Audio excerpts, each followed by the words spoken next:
घने हरे भरे जंगल के बीच एक झेब्रा अपनी पीठ पर एक छोटा सा झोला लटकाए तेजी से दौड़ रहा था। उसके बगल में एक बाघ भी पूरे जोश से भाग रहा था, जैसे वह कुछ चिल्ला रहा हो। उनके ऊपर एक काला पक्षी उड़ रहा था, मानो पूरी घटना को देख रहा हो। सुनहरी धूप पेड़ों से छनकर जंगल में एक अद्भुत चमक फैला रही थी। झेब्रा और बाघ एक दूसरे की ओर देखते हुए दौड़ते हैं। हमें सूर्यास्त से पहले गुप्त गुफा तक पहुंचना होगा, झेब्रा कहता है। बाघ सिर हिलाता है, उसकी आंखों में दृढ़ संकल्प झलकता है। जंगल की पगडंडी सूखे पत्तों से भरी हुई है और दूर से जानवरों की आवाजें आ रही हैं।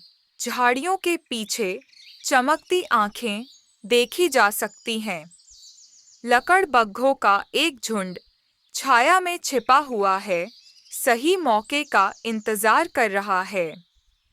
झेब्रा और बाघ अपने भागने की योजना में व्यस्त हैं और इस खतरे से अनजान हैं। काला पक्षी अचानक नीचे उड़ता है और तेज आवाज में बोलता है, आगे खतरा है। झेब्रा और बाघ अचानक रुकते हैं, उनके कान खतरे को भांपने लगते हैं। अचानक झाड़ियों से लकड़बग्घे कूदते हैं और गुर्राते हैं, तुम बच नहीं सकते। उनका नेता कहता है। झेब्रा और बाघ सतर्क होकर लड़ाई के लिए तैयार हो जाते हैं। झेब्रा और बाघ अलग अलग दिशाओं में दौड़ते हैं।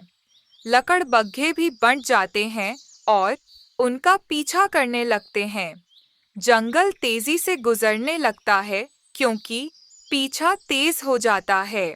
झेब्रा गिरे हुए पेड़ के ऊपर छलांग लगाता है। लकड़बग्घे के तेज काटने से बाल बाल बचते हुए बाघ अपनी शक्तिशाली टांगों का उपयोग करके एक चट्टानी चट्टान पर चढ़ जाता है। नीचे खड़े लकड़बग्घे गुस्से में गुर्राने लगते हैं क्योंकि वे उन तक नहीं पहुंच पाते।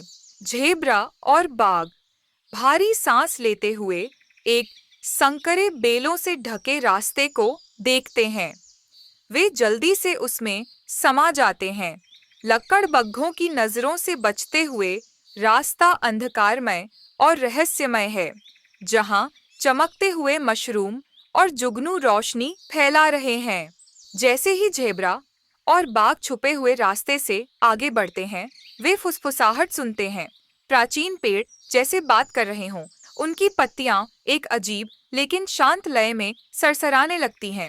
झेब्रा रुक जाता है, उसके कान हल्के से हिलते हैं, जबकि बाघ धीरे से गुर्राता है, किसी अज्ञात उपस्थिति को महसूस करता है। अचानक पेड़ों के बीच से एक गहरी आवाज गूंजती है। एक विशाल उल्लू जिसकी आंखें सुनहरी चमक रही हैं, छायाओं से उभरता है और एक प्राचीन शाखा पर बैठता है। कौन है जो ज्ञान के मार्ग पर प्रवेश करने की हिम्मत करता है? वह पूछता है। झेब्रा और बाघ एक दूसरे की ओर घबराहट से देखते हैं, यह समझ नहीं पाते कि क्या उत्तर दें।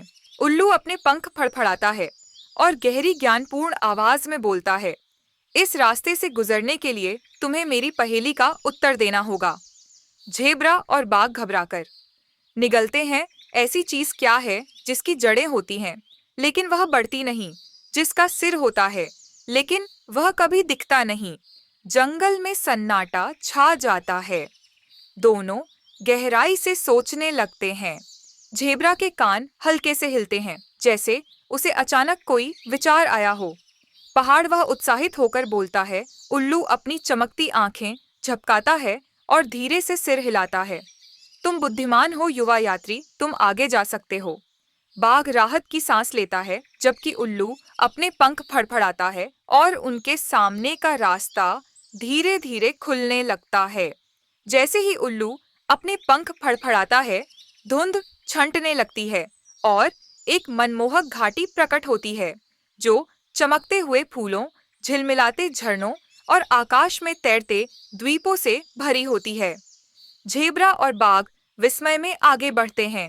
यह जगह, यह जादुई लग रही है, बाघ धीरे से कहता है। जैसे ही वे जादुई घाटी में और आगे बढ़ते हैं, उन्हें बहते पानी की आवाज सुनाई देती है। अचानक नदी बोल उठती है, स्वागत है यात्रियों। नदी मधुर स्वर में कहती है, मुझे पार करने के लिए तुम्हें बताना होगा कि सच्ची बहादुरी क्या होती है। झेब्रा और बाघ एक दूसरे की ओर देखते हैं, इस प्रश्न का उत्तर सोचने लगते हैं। झेब्रा गहरी सांस लेकर बोलता है, सच्ची बहादुरी निर्भय होने में नहीं, बल्कि अपने प्रियजनों की रक्षा के लिए अपने डर का सामना करने में है। बाघ सिर हिलाता है और जोड़ता है, और दूसरों की मदद करना भले ही हमें डर लग रहा हो। नदी तेजी से चमकने लगती है और कहती है, तुमने बुद्धिमानी से उत्तर दिया। तुम आगे बढ़ सकते हो। पानी से चमकते पत्थरों का एक पुल उभर आता है।